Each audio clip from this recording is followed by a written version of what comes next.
This is Beth Reuschel. She is Reuschel Research. You can find out more about Reuschel Research at reuschelresearch.com, and a real expert in military records research. She got her start doing research, I've found through conversations with Beth, at age 14. By then, she had already read all of the hardback versions of the Nancy Drew mysteries, and then she decided to do her own sleuthing to find her birth parents. She's adopted, and she was eager to find her birth parents, which she did, and that put her on the path, I think, to really understanding how records work and the kind of digging that you have to do to find the information that you want. And she has been doing military records research now for several years, and I know several people who've been helped by her. Beth, thank you so much for joining us. I'm glad you're willing to join us tonight. Absolutely. Thank you, Todd. So the idea is that we could get Beth to maybe give us just an overview how to get started. If you have say, a parent or a brother or sister or, a grandparent a great grandparent, maybe you want to research. Uh, how do you start? And I'll start with that. Okay, Beth, what are the three main pieces of information you want to have about somebody that you want to research? To get started, Yeah, to get started. obviously their name. And then the other things other than their name, it could be what state they entered the service from is always helpful. Because even if you think the name is unusual, there are probably other people with that name out there. Birth date, service number.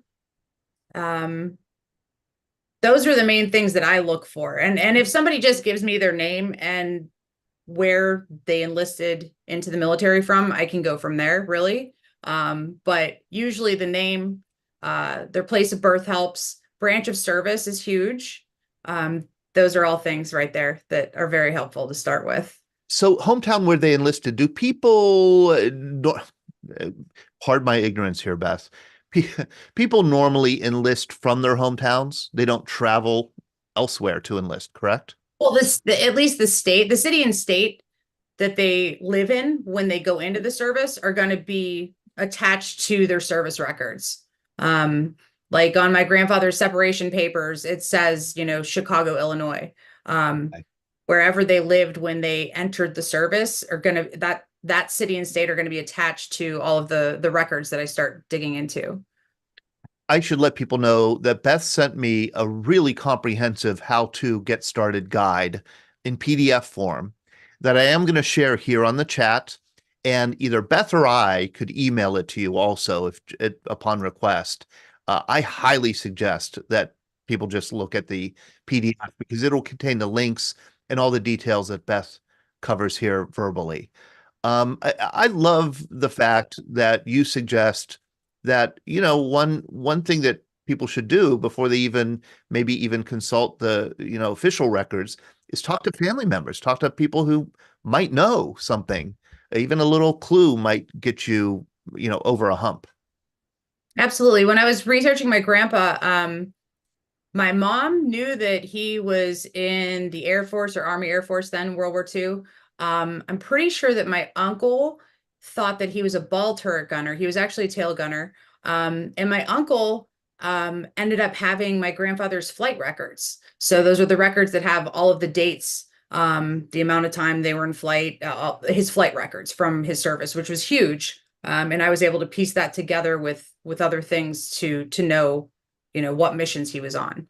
But if you just ask around, somebody might know something about the person. Yeah. And even just knowing that he was in the Air Force helped Yeah.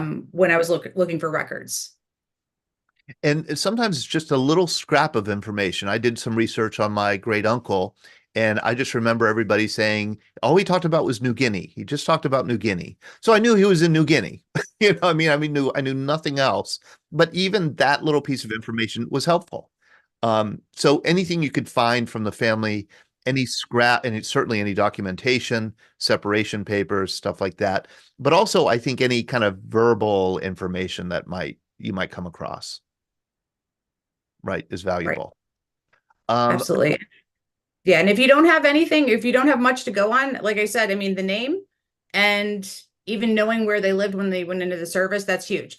You can go with just the name, but it's going to take a while because, for instance, what you have up there, Raymond E. Schmidt, there are multiple Raymond E. Schmidts. I found another Raymond E. Schmidt that was also killed in action, just like my great uncle.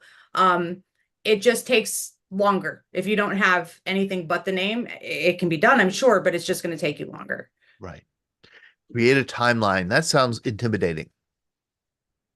Yeah, so so with Ray, what I did was we really had nothing. And when he went into the service, he went in to the 5th Infantry Division. He was in a field artillery battalion. But he was moved around so much during his, 4 years of service that and he didn't come home. Yeah. So what we did was we took all of his letters and made a timeline, and this was suggested to me by another researcher to create a timeline. And what that does is that helps with what records you need to look for. That helps with placing them historically at different battles and different times. So say I go to the St. Louis National Archives and I want to look for morning reports for my Uncle Ray. It's going to really help me when I'm looking for him in a morning report instead of just aimlessly looking, day to day to day to day through 4 years of reports. So if you have the information or you have letters or you have something that you can create a historical timeline with, if your particular veteran, was transferred around like Ray was, it really helps to create a timeline. And you can see it starts with April 1941, and he's in the 46th Field Artillery Battalion at Fort Custer. And you can see he moves around. And so you want to be able to, and this is what writers do, historians do also, is simply just create a timeline so that you have things in order. That will really help. All right, here it is. This is probably, if you want one document, this is probably the one to get, or maybe the easiest one to get. I wouldn't say easiest. It depends. It depends on if someone in your family has it.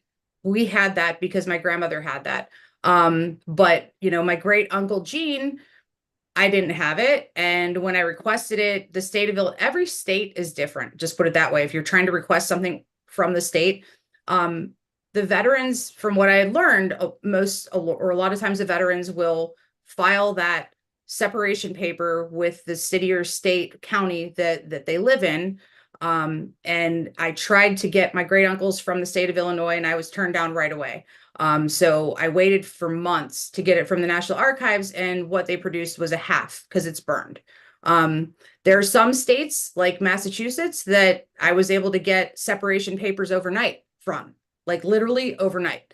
But if you do have access to the record and report of separation, DD 214, whatever it's called, depending on when the veteran was in service, that's going to help you tremendously when you're looking for anything else. I mean, there's so much information packed on that page right there. Beth, if somebody doesn't have a DD 214, and before 1950, they were just called records of separation or something like that, right? DD Yeah, yeah. 214 came around like 1950. If somebody doesn't have this, say, in the family or in the home or in an attic or box or whatever, where's the best place to order it to start? Is it the National Archives, archives.gov? I would do that just because of the length of time it's going to take to get it. So just do that right off the bat. But if you then want to, also, like I was saying, look into the whatever your state's archives are. Look for, Pennsylvania State Archives, Illinois State Archives. Look at your state archives page, see how they work when it comes to military archives. And there should be something, on your state archival page that tells you contact this place or contact and also try your states, try your city, try your county. Just because that is such a valuable piece of information. Now you're probably not going to you can get a World War II one if you're anybody.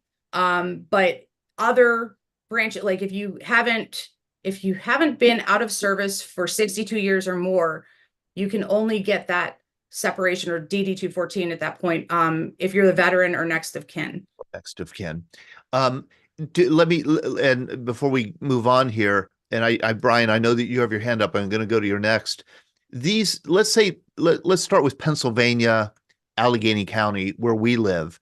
How robust is the Pennsylvania Archives webpage? I mean, is it easy to order a DD-214 from the Pennsylvania Archives, or does it take like a lot of phone calls or mail or what?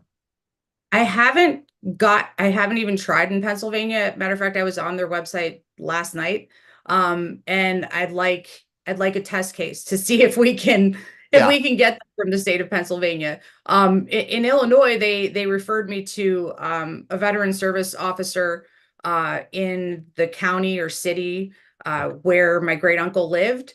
And they responded pretty quickly, no, we don't have anything on your uncle, Okay. which when I ended up getting his records, I know is not true because it says in his OMPF that a whole bunch of stuff was sent to the VA. So they definitely have his stuff. They just didn't want to share it with me. Okay. Boy. So it can be But tough. every Okay. Hey, state's different. Brian. Yeah. Hi, Massachusetts Brian. is How are pretty. you? How you doing, Todd? Been a long time since we've seen you. Yeah, it's good to see you. Hi, Todd. Yeah, Irene is here with me. Hi, Irene. Good to see you. This is Irene and Brian. They've been on our trip to Normandy. They've come to New Orleans with us. They live in Houston, Texas. It's good to see you. No, it's good to Likewise. see you too, and thank you again for all that you do for the veterans around the country. Thank you. And you have a research question. Yes, my grandfather was in World War One. I know that he was in the artillery, excuse me, and his records were in St. Louis, and of course that had a big fire. And I have tried to get some information on him, and I just run up against a wall.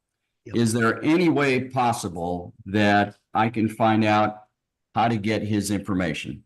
That's probably the number one question on in this talk tonight. When we ask people, if you have a research question, let Beth know. A third of them were about the fire. I keep on running into this fire. They say they don't have the records because they were burned. How do I get around that? Is there a workaround? Yeah, we are definitely going to be discussing that tonight. Okay, great. Thank you. All right. Hey, Ronald Sheehan, why don't you unmute if you can? Yeah, Beth, I want to thank you. I got a couple of papers from you about two of my uncles. Yes. Hi. I had some of that information, but it does give me a little bit more information. But what is I don't know what they call the National Research Center sent me an information from an uncle. I'm pretty certain he was in the Navy, and they said they have no DD-214 because he did not serve. What's up with that? Like one issue I have with him is I knew him as Uncle Ken, and when we go to visit him in New Jersey, everybody there called him Bill. So it's William Ken or Ken William. And I tried to search on both names, but is there a way around that where they say he was not in the Navy? So the National Archives said that he wasn't in the Navy? Well, they can't find the DD-214. Yeah, they didn't find the DD-214, they said, because he never served. And I don't have enough, I only have one or two family members left that I know of that might know anything. I haven't contacted them yet, but that might be a way to go. But so if you, I think I emailed you back last night. If you email me, the little, like his name, where he lived, I'll see what I can find. If he was actually in the Navy, there's no way that they don't. I mean, they definitely have his information because the Navy and the Marine Corps are the only ones that the records didn't burn. So if he was in the Navy or Marines, they have his records at the National Archives. They would be in St. Louis at the National Archives. The fire that Todd was talking about in 1973 that destroyed a large percentage of personnel records, the Navy had everything in fireproof boxes. So the Navy and Marine Corps, I think they had like maybe 500 records destroyed, but 250 out of how many were recovered. So they lost like nothing. So if he was in the Navy, they definitely have his information. All right. Thank you. I will send you some information. Yeah, email me again. Thank you, Ron. Hey, I'm going to go to Beth, and then we're going to get I'm going to go to Beth Feather, and then we're going to get Beth Reuschel back on track with her talk. How are you doing, Beth Feather? Good to see you. Hey, thanks, Todd. I'm doing well. But since I've done some genealogy, and also because I've worked for a congressman where I had to do congressional research to assist veterans, I know a few key things here. So to answer the question here locally in Allegheny County, when the most common question that I got was, oh my gosh, we can't find that DD 214 or those separation papers. And if the family didn't have them, and if that veteran lived in Allegheny County during World War II or previous, and if they did what they were supposed to, filed those discharge papers with the county when they returned, you will find that in Allegheny County. Guess what department it's in? The real estate department. Oh my God. Yeah, really. I mean, I was like, because I had the privilege of working for Congress at the time, and I had a very, I called the county, and it was very easy to find out, hey, I'm looking for this DD 214. How can you help me? Oh yeah, we have those. Where are they? In the real estate department. Oh, okay. I wrote that phone number down big time because I never in a million years would have found it. Now, the other thing that I have told other friends who are looking for records of veterans, I'll ask them, where did that veteran live? Where did he go back to after he came home? Go to the county, not state, but the county courthouse, and especially Washington, Fayette, Beaver, Butler, all the surrounding ones, and ask them there. Recently, a friend of mine found one in Washington, PA. She says, oh yeah, my sister really wants to do this. So I want to ask the question of the group, all you veterans out there, did you come home and file your discharge papers at the county level? There's a reason they do that for you. Because when the family can't find it, guess where it is? It's at the county somewhere. Yeah. Yeah. So anyway, that's my. Thank you for that. And that's why military records research can be so darn confusing. Dennis Wojcik, good to see you. I'm going to have you hold on a second, a few minutes while we have Beth continue her discussion here of these military records. I'm going to get back. Oh, here it is. Here's the slide. Beth, DD 214 is one thing. The official military personnel file is quite another. This is kind of the holy grail, would you say, of military records?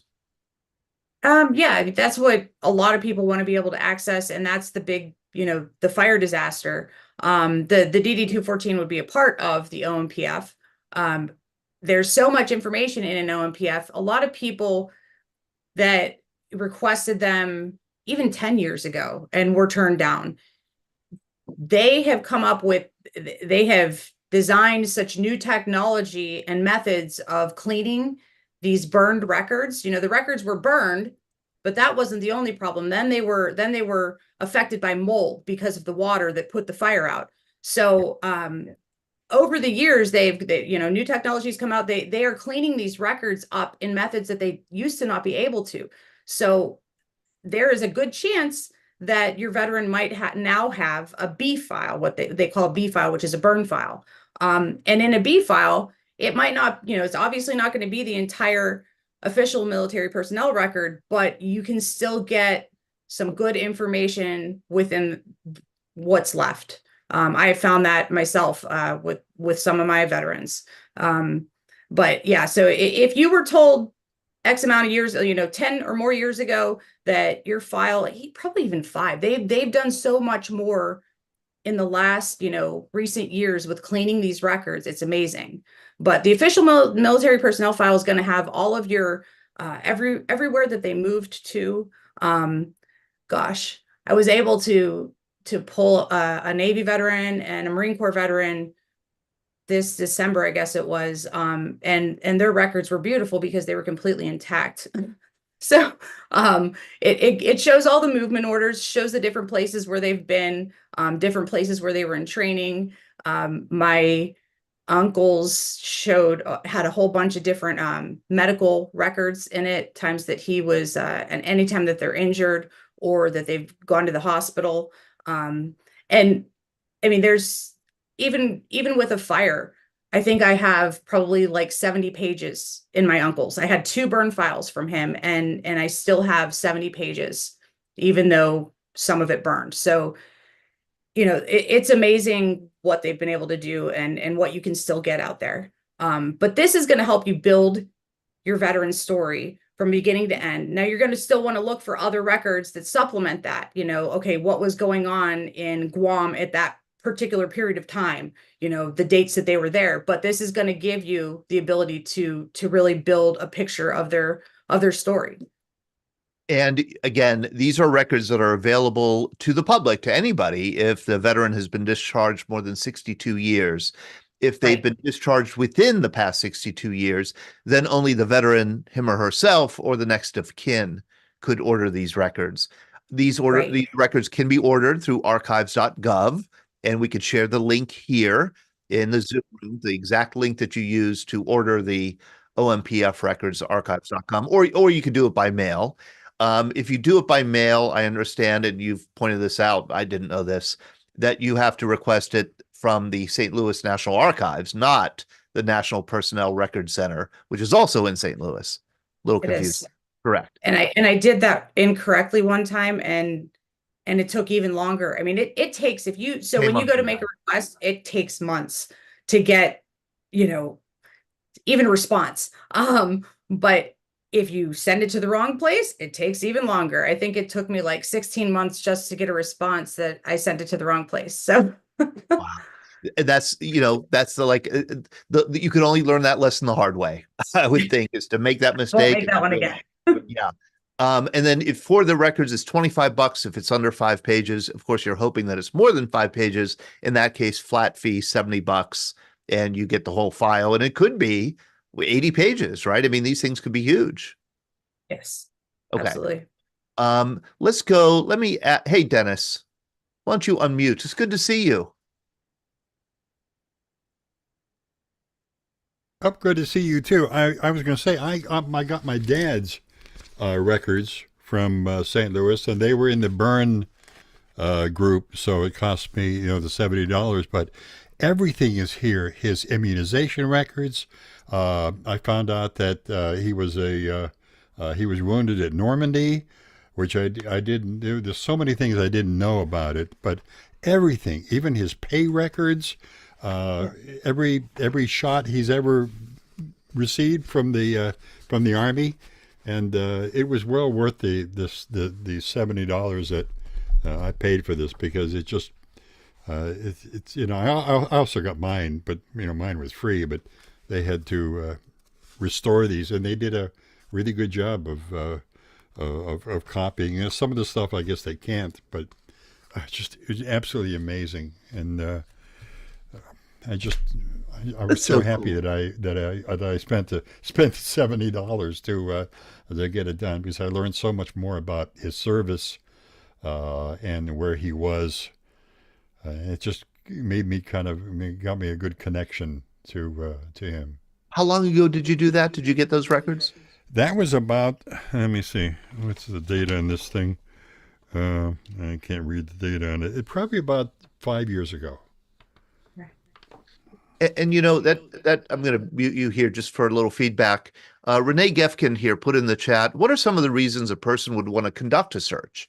And I think this is, to learn about a loved one so many of these veterans come home, they never talk about their service. Your grandfather, Beth, I believe, threw away his uniform, never talked about it.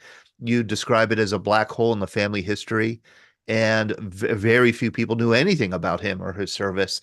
There's that human curiosity to know, about my father, my mother. And then are there other reasons why somebody would want to search? Maybe some kind of benefits or some kind of, I don't know, membership in a group or organization or something like that. I'm sure there are other reasons why a next of kin or descendant would want to know. John Kramer, how are you? You could unmute. How you doing, Todd? Just an interesting story from my standpoint. Years ago, when my mother was in a nursing home, I was looking into veterans benefits for her. Now, the strange thing about it, my father, who was in World War II, was actually in the Merchant Marines.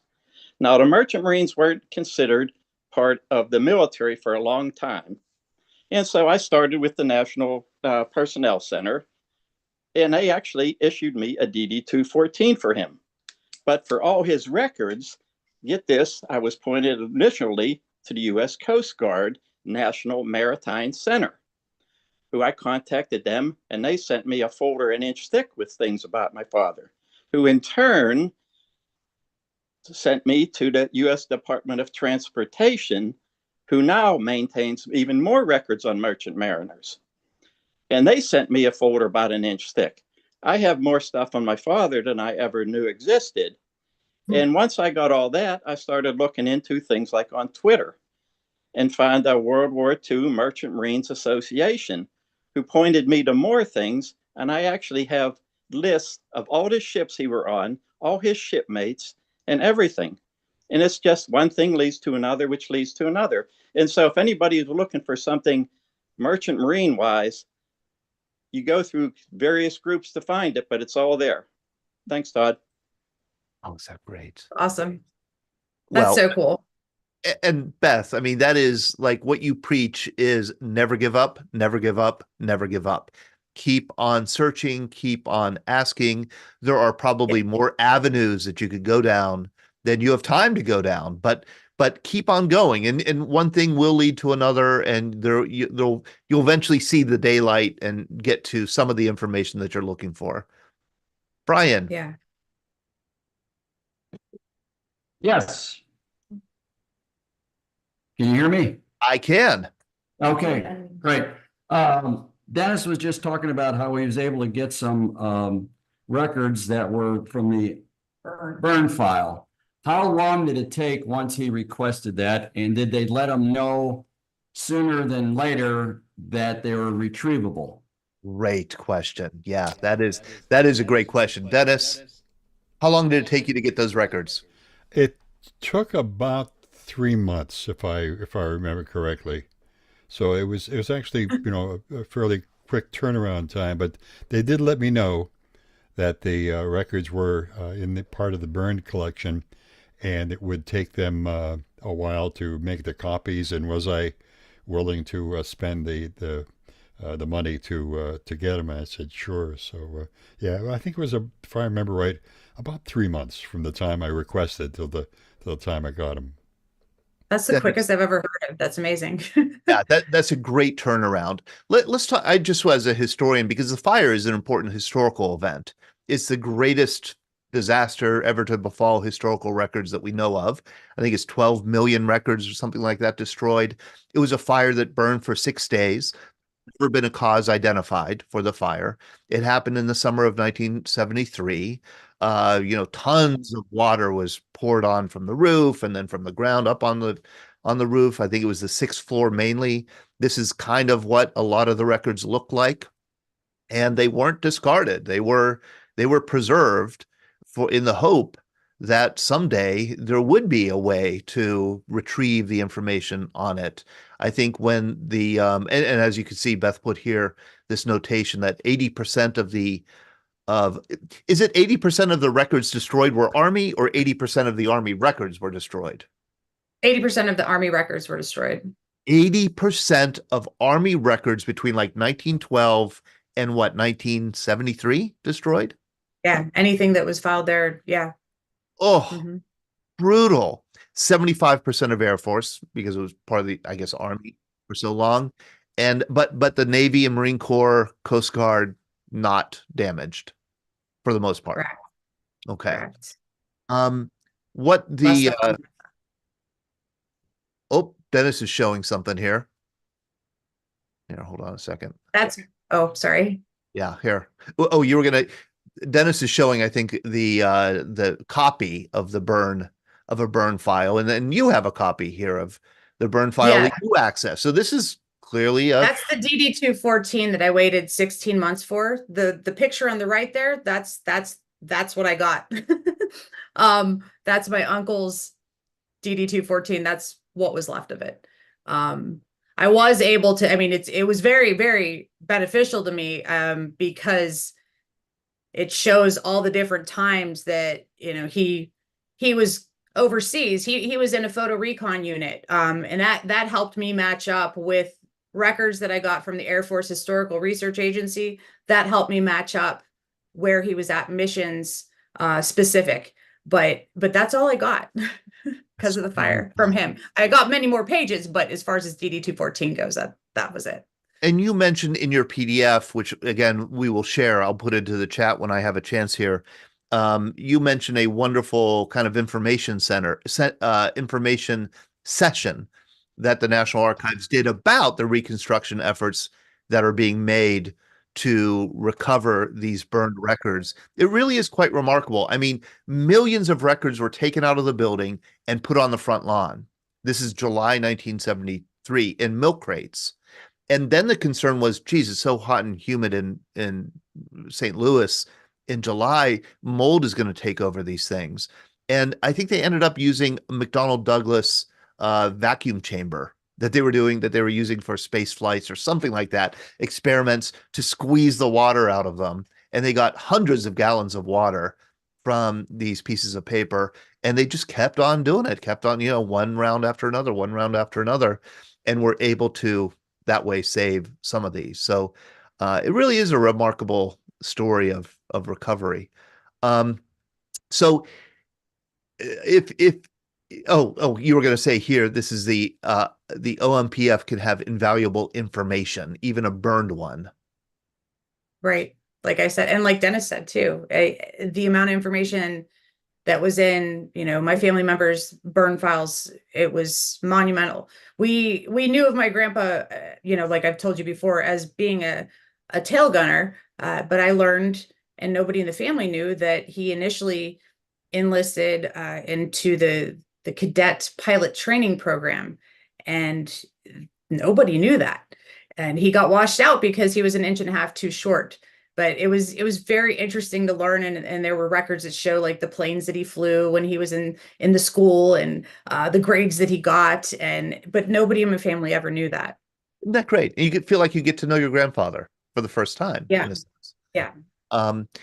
If it can't be recovered, if it's burned beyond recognition, there are still other records that you could access that will have a lot of information. Correct. Yeah.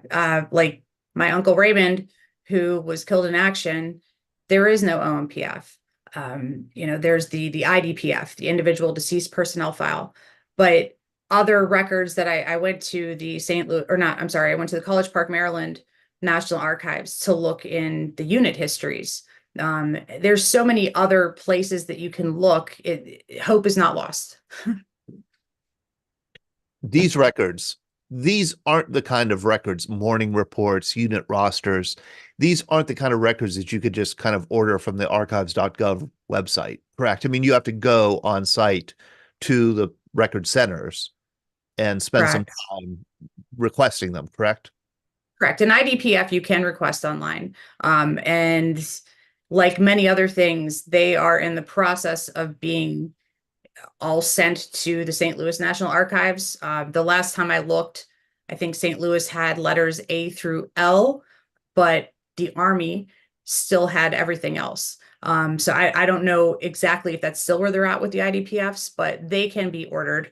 But the rest of that stuff there is all stuff that you would do on site or hiring an independent researcher. And that's it. I was just going to say, okay, so let's say you don't want to drive to St. Louis and be in that hot, muggy weather in the summer. You could send Beth there, for example. I mean, that's exactly what independent researchers do. They make the research trips. They go to their connections at the National Personnel Research Center or Record Center and elsewhere, and they do the research for you. And you could hire Beth to do that by going to her website, reuschelresearch.com. That's REUSCHEL records. No, shit. Reuschelresearch.com. I'll put it in the chat here. You could see her rates and hire her. Well worth it, boy.